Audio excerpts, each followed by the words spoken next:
అందరికీ నమస్కారం.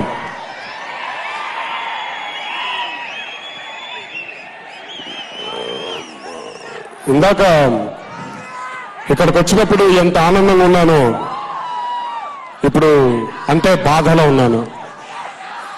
చాలా బాధాకరమైనటువంటి ఒక సంఘటన జరిగింది.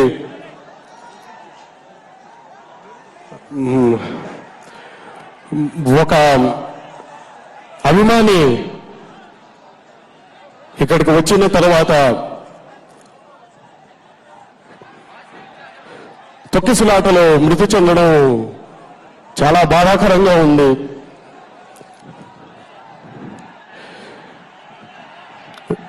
మా అమ్మకి నేను ఒకనే బిడ్డని.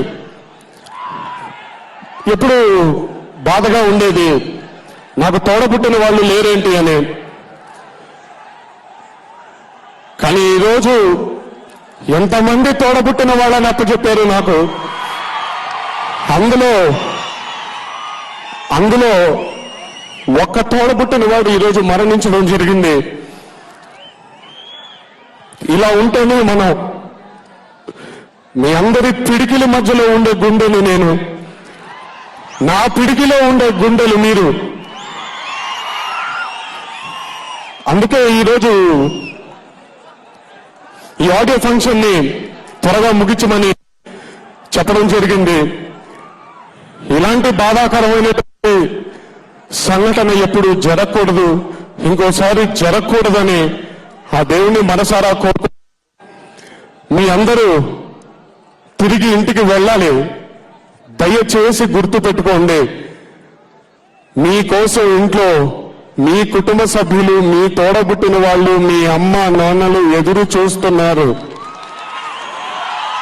దయచేసి మీ ప్రేమ కోసం నేను ఎదురు చూస్తున్నాను.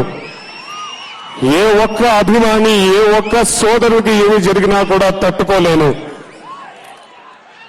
అభిమాని కుటుంబ సభ్యుడైనటువంటి రాంబాబు నాకెప్పటి నుంచో తెలిసిన అత్యంత సన్నిహితుడు, వరంగల్కి చెందినవాడు. ఈరోజు మీ అందరి సమక్షంగా నేను మాటిస్తున్నాను, ఆ కుటుంబానికి అండదండగా నేనుంటాను. ఆ తల్లి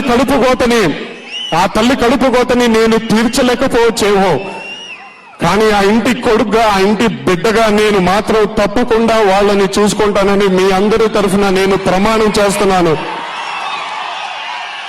కానీ దయచేసి మీరందరూ మాత్రం కొంత బాధ్యతగా కొంచెం జాగ్రత్త వహించాలని మీ అందరినీ మళ్లీ కోరుకుంటున్నాను. నా తరఫున ఏవైనా తప్పులుంటే పెద్ద మనసుతో నన్ను క్షమిస్తారని మీ అందరినీ వేడుకుంటున్నాను.